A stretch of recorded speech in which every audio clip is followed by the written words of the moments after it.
Depuis la fin de la guerre, 2 ouvrages ont paru sur Bazaine, le maréchal Bazaine qui, en 1870, a livré la forteresse de Metz. Un ouvrage de 1947 d'un nommé Christophe qui s'appelle La vie tragique du maréchal Bazaine.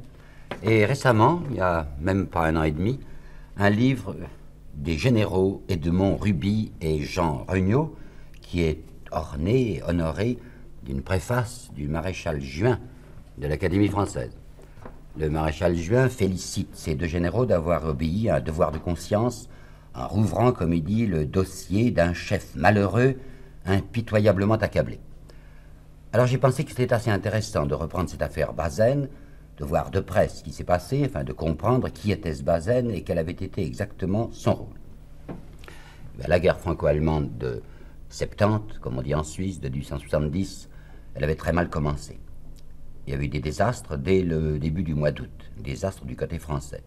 C'est le 15 juillet que la guerre avait été déclarée, ça s'était traîné pendant un certain nombre de semaines dans une espèce de drôle de guerre restreinte où on n'attaquait pas, alors que l'ennemi redoutait beaucoup, enfin la Prusse redoutait beaucoup une offensive brusquée des Français. Le général Moltke dira plus tard dans ses mémoires qu'avec ces fous de Français, on pouvait s'attendre à une espèce de fouria, enfin d'entreprise furieuse pour diviser l'Allemagne du Nord et l'Allemagne du Sud, essayer de jeter un coin entre ces 2 Allemagnes et de gagner à toute vitesse la victoire. Ça ne s'était pas du tout passé comme ça. Pourquoi? À cause de l'impréparation extraordinaire de cette guerre. On accusera le maréchal Leboeuf d'avoir dit qu'il ne manque pas un bouton de guêtre, c'est pas exactement ça qu'il a dit, mais Olivier, le président du Conseil, Émile Olivier, atteste dans ses mémoires que Leboeuf lui avait dit « Jamais l'armée ne sera plus prête ». Or, elle ne l'était pas du tout. J'ai là-dessus quelques informations nouvelles à vous apporter, les mémoires inédits de MacMahon, du maréchal de MacMahon. L'actuelle famille des MacMahon m'a permis de regarder ces mémoires, d'en publier même quelques fragments, et MacMahon ne cache pas l'état lamentable dans lequel se trouvait l'armée française. En plus, il y avait un désordre inimaginable dans la façon de convoquer les réservistes. C'est donc le 15 juillet, n'est-ce pas, que la guerre est déclarée. On pense au bout d'une semaine avoir 160 000 réservistes sous les armes, et à la fin du mois de juillet, le 31 juillet, il n'y en aura pas 44 000, pas 40 000 même. Pourquoi? Parce que, comme le dit très bien MacMahon, il y avait un système invraisemblable, je m'étonne qu'il ne soit pas intervenu. Un homme, par exemple, un soldat qui était appelé à Dunkerque, devait aller se faire habiller à Perpignan et devait le rejoindre à Strasbourg. Alors vous vous rendez compte du temps perdu. D'autre part, l'intendance ne suivait pas. Et enfin, les régiments, beaucoup de régiments, n'avaient même pas d'ambulance. Pas une seule ambulance régimentaire. Si bien qu'on avait été dans l'impossibilité d'attaquer, comme certains stratèges le voulaient, mais avec quoi, puisqu'il n'y avait pas de troupes suvaisantes. Alors ce sont les Allemands, les Prussiens qui vont prendre l'offensive. Nous avons, nous les Français, une série de revers tout de suite au début d'août à Wissembourg, à Frechwiller, à Forbach. Enfin, la situation devient tout à fait dramatique. Cette guerre, comment avait-elle éclaté? Je sais bien, il y a des raisons nationales, des raisons de politique internationale qui y poussaient. Il est très certain que les Français se trouvaient à ce moment-là menacés par l'envahissement de la Prusse. Vous savez que la Prusse avait déjà écrasé l'Autriche, qu'elle s'était jetée sur le Danemark, qu'il y avait une tentative de Bismarck pour mettre un prince allemand sur le trône d'Espagne. On se sentait donc dangereusement environnés, nous les Français. Mais je suis convaincu, et je peux vous le dire, qu'il y avait des raisons péremptoires de politique intérieure qui avaient poussé, je ne dis pas l'empereur, mais bien la cour, l'entourage de l'empereur, à attaquer.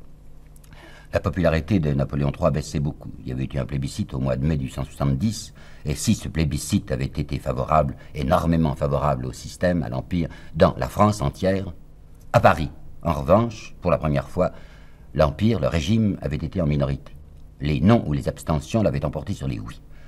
Alors Eugénie, l'impératrice, était extrêmement inquiète et s'était dit, avec beaucoup de conseillers, avec en particulier Palikao, le comte de Palikao, que si on faisait une guerre brillante, l'esprit des Français se laisserait de nouveau prendre par la gloire militaire, une gloire qui était évitable, et que par conséquent le prestige de l'empereur s'en trouverait ranimé. C'est donc surtout pour des raisons de politique intérieure qu'on avait déclenché cette guerre du 15 juillet.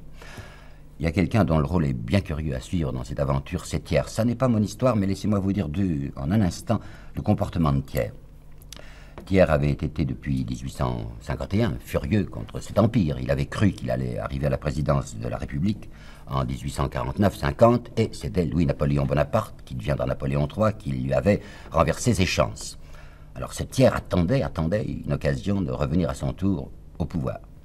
En 1867, Thiers avait pris parti très vigoureusement pour une espèce de stop à la Prusse en disant c'est la dernière faute à commettre, maintenant on n'en commettra plus, il faut faire un barrage même militaire. Il avait dit ça en 67 parce qu'il espérait bien devenir président du Conseil. Il ne devient pas président du Conseil, c'est sous quelqu'un d'autre que lui que la guerre est déclarée. Alors cette guerre, il la trouve extrêmement inquiétante et même détestable parce que c'est le prestige de l'Empire qui va se ranimer et que lui, Thiers, va perdre ses chances. Alors il fait tout ce qu'il peut contre la déclaration de guerre. Puis le jour même de la déclaration, le 15 juillet, il se retourne en séance. Et après avoir le matin parlé contre, le soir, il vote pour, parce qu'il se dit, bon, maintenant la guerre est déclarée, je m'avais essayé, même à l'intérieur de cette guerre, de me tirer d'affaire. Il se propose en douce à Napoléon III pour être président du Conseil. Napoléon III ne veut pas de lui, alors Thiers n'a plus d'espoir, puisqu'on ne l'associe pas à la victoire prochaine, il n'a plus d'espoir que dans un certain nombre de revers. Et il n'est pas seul, Thiers, à calculer, à jouer sur les revers. Qui était le généralissime? Eh bien, le généralissime des armées françaises, depuis le 12 août, c'était Bazaine. Bazaine est un personnage pas très avenant à regarder. C'est un gros homme, flasque et jaune, avec des yeux mi-clos, avec un regard trouble, avec sous la moustache une bouche brutale de consommateur. Il a fait partie de l'expédition du Mexique, et là je voudrais vous apporter une première citation. Je sais bien que les généraux s'entrevahissent, mais enfin ce général Douai, qui était au Mexique avec Bazaine, écrivait à son frère, le 29 janvier 1867, 3 petites lignes que j'ai envie de vous lire parce qu'elles sont exactes. Alors je répète, c'est le général Douai qui écrit à son frère, 29 janvier 67, le maréchal, Bazaine, a travaillé depuis près de 3 ans à faire sombrer Maximilien, l'empereur que nous avions établi au Mexique, pour se substituer à lui au pouvoir. Il a rêvé pour lui-même au Mexique de la fortune de Bernadotte en Suède. Napoléon III le savait très bien, se méfiait affreusement de Bazaine, mais l'opinion publique portait ce nom au nu, il avait fallu le nommer généralissime. Pourtant, il venait de se produire quelque chose, militairement, qui était bien inquiétant. À la bataille de Spickeren, qui était pas loin de l'armée du Rhin que commandait Varenne. Spickeren, c'était Frossard qui commandait. Nous nous sommes trouvés, nous les troupes françaises, les Français, dans une position très difficile. Bazaine, avec sa puissante force, était à 20 minutes en chemin de fer de Frossard. Il refuse absolument de lui porter secours. Il le laisse écraser. Et le général Dubarail, dans ses mémoires, dira, pour ce seul fait, la façon dont s'est conduit Bazaine, ne voulant pas se risquer, lui, et laissant écraser un camarade, il aurait déjà dû passer en conseil de guerre. Voici les faits à partir du 14 août. L'empereur est allé à Metz. C'était une très puissante armée, vous le savez, l'armée du Rhin, 173 000 hommes, 175 000 peut-être même. Napoléon III était là dans cette armée, un malheureux Napoléon III qui lui-même n'avait pas désiré cette guerre, avait essayé de s'opposer aux intrigues de la cour, sentant que ça se présentait mal, ayant quelques renseignements sur l'état de l'armée. Un homme très malade, vous le savez, il va mourir en 73, il a la maladie de la pierre, il souffre beaucoup, ses moustaches pendent, son visage aussi, il est obligé quand il apparaît en public de se faire farder, non pas du tout parce qu'il a envie d'être beau, mais pour donner l'impression qu'il n'est pas ce demi-cadavre qu'il est déjà. En tout cas, il est à Metz, et Bazaine trouve insupportable que l'empereur soit là, parce qu'il voudrait se débrouiller tout seul, conduire la guerre comme il l'entend. Néanmoins, l'empereur a dit qu'il allait le 14 partir pour Châlons, parce que l'idée qu'il a devant nos revers, l'idée qu'il a l'empereur, et que MacMahon partage, MacMahon qui commande l'armée de Châlons, l'idée est la suivante, il faut essayer de faire un barrage de troupes françaises puissantes, l'armée de l'Est, l'armée du Rhin et l'armée de Châlons, se réunissant là, dans les plaines de Champagne, pour essayer de barrer l'offensive allemande. Alors, le 14, l'empereur dit à Bazaine, c'est attendu, n'est-ce pas, vous quittez Metz avec vos troupes et vous marchez dans la direction de Châlons. D'accord, dit Bazaine. L'empereur sort de Metz ce jour-là, le 14, il va pas loin. Il va à Longeville, qui est une cité tout à fait à côté de Metz, et le 14, selon les ordres, Bazaine fait passer la Moselle à un certain nombre de ses troupes. Il le fait passer mollement. Heureusement, si je puis dire, vous allez pour voir pourquoi, une attaque allemande se produit. C'est von der Goltz qui conduit l'attaque. Elle n'est pas extrêmement forte, les troupes de Bazaine résistent facilement, et tout le monde s'attend à ce que, puisque les Allemands ont été rapidement stoppés, une contre-offensive française violente suivra. Pas de contre-offensive. Le 15, toute la journée du 15, Bazaine reste immobile. Il néglige même de faire sauter les ponts sur la Moselle, ce qui permet aux Allemands qui arrivaient tout autour d'investir Metz par le sud. Et voilà au 16 maintenant.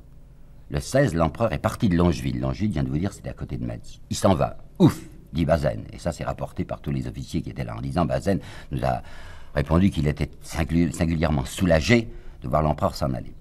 Ce 16, il faudra en principe que l'armée du Rhin marche dans la direction de l'ouest pour rejoindre Châlons. Elle ne bouge pas. Deuxième attaque allemande.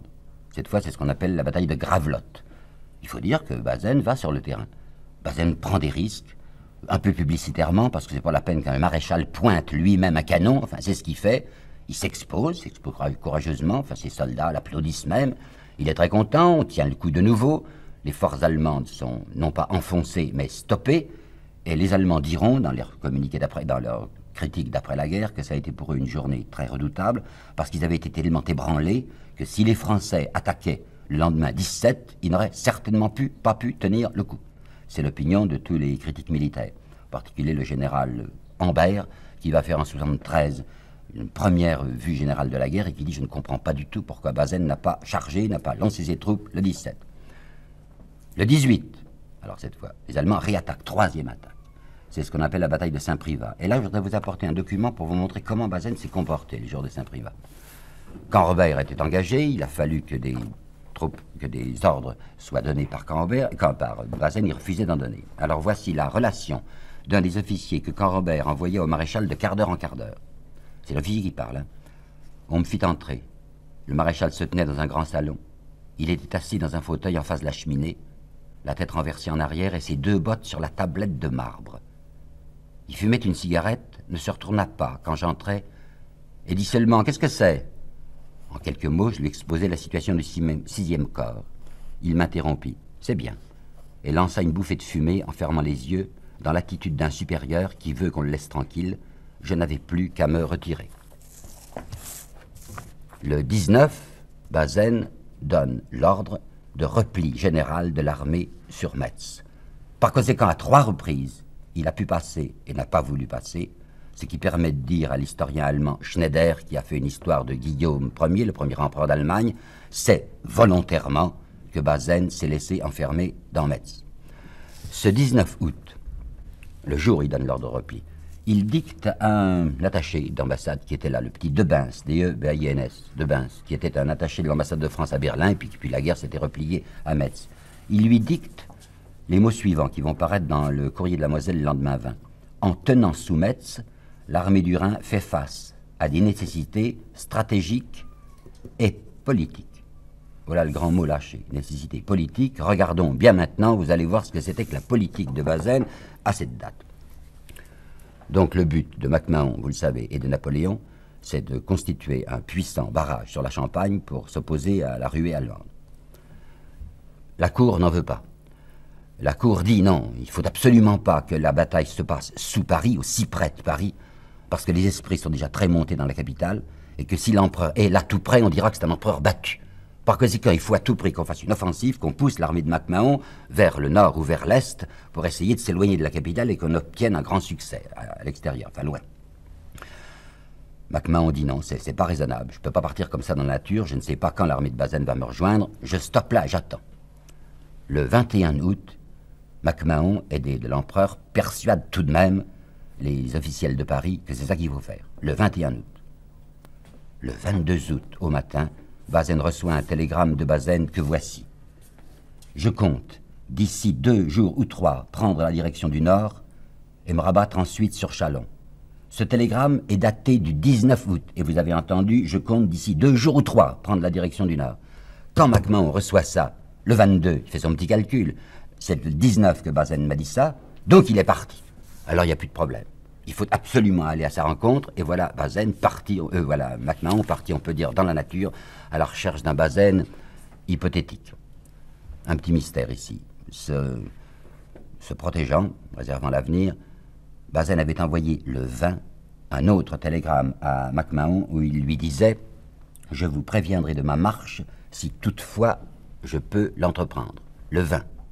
Par conséquent, le 20, il annonçait à MacMahon « Je ne suis pas parti. » Si MacMahon reçoit ce télégramme, il ne bouge pas. Et la cour est furieuse, et Palikao est l'impératrice, puisqu'on veut qu'il avance vers le nord. Mais il ne recevra pas ce télégramme. Et là, il y a un vrai petit mystère, parce qu'on sait parfaitement que le colonel Stoffel, qui dirigeait les services d'information de cette armée, a reçu le télégramme. Entre Stoffel et MacMahon, quelqu'un s'est interposé, MacMahon ne l'a pas reçu. Bazaine avait envoyé un double son télégramme à Paris, au ministre de la Guerre, à Palikao. Donc le ministre de la Guerre, Palikao, savait parfaitement que Bazaine n'était pas parti. Bien, le ministre de la guerre lui-même se tait, ne dit rien à MacMahon, et voilà MacMahon parti dans le nord sans savoir que Bazaine n'est pas venu à sa rencontre. Le 22 au soir, le malheureux MacMahon télégraphie à Bazaine en lui disant « Je marche sur mon Mehdi ». Cette dépêche du 22, Bazaine la recevra, nous le savons par le témoignage du colonel Leval, mais il n'en parlera pas à ses généraux. Il a déjà décidé qu'il n'avancerait pas. Qu'est-ce qu'il va faire? Le 26 à 14h, le 26 août à 14h, au château de Grimont, il réunit tous ses chefs de corps. Les chefs de corps, il leur demande leur avis. Et je voudrais vous faire entendre la déclaration du général Soleil et la déclaration du général Frossard. Déclaration du général Soleil, 26 août. L'armée du Rhin a un rôle immense à jouer. Ce rôle, militaire aujourd'hui, peut devenir, et deviendra certainement, compte tenu des revers de nos armes, un rôle politique. Et le même jour, le général Frossard va dire, tout à fait d'accord, nécessité de ne pas compromettre l'armée par un mouvement offensif. Alors vous voyez le plan est abominablement clair.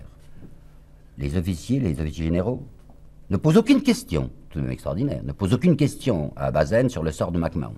MacMahon ne leur en parle pas, mais eux ne s'en inquiètent pas. Ils ne s'inquiètent que d'une chose, ne pas compromettre leur armée, l'armée du Rhin. Pourquoi? Parce que, vous l'avez entendu, ils calculent sur les revers.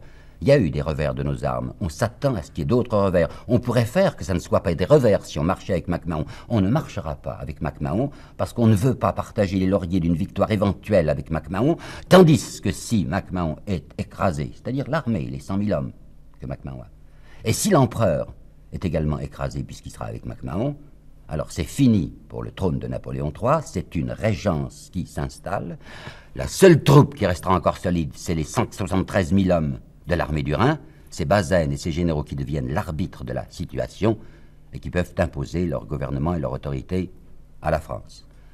Alors, impitoyablement, c'est bien le cas d'employer le mot, impitoyablement, il laisse partir MacMahon vers cette souricière qui sera celle de Sedan. Le 29, Bazaine reçoit un nouveau télégramme de MacMahon disant « Je serai le 27 à Stenay, qu'il y aille à ta santé, camarade ». On va faire une petite démonstration ridicule le 31 août pour faire tenir tranquille la troupe qui s'étonne qu'on ne marche pas. C'est ce qui s'appelle la petite bataille de Noisseville sur laquelle les spécialistes étrangers, je pense au général anglais Breckenbourg et je pense au colonel fédéral suisse Lecomte qui a donné une relation historique et critique de la guerre de 70. Ces deux spécialistes disent que cette démonstration de Noisseville fut une plaisanterie.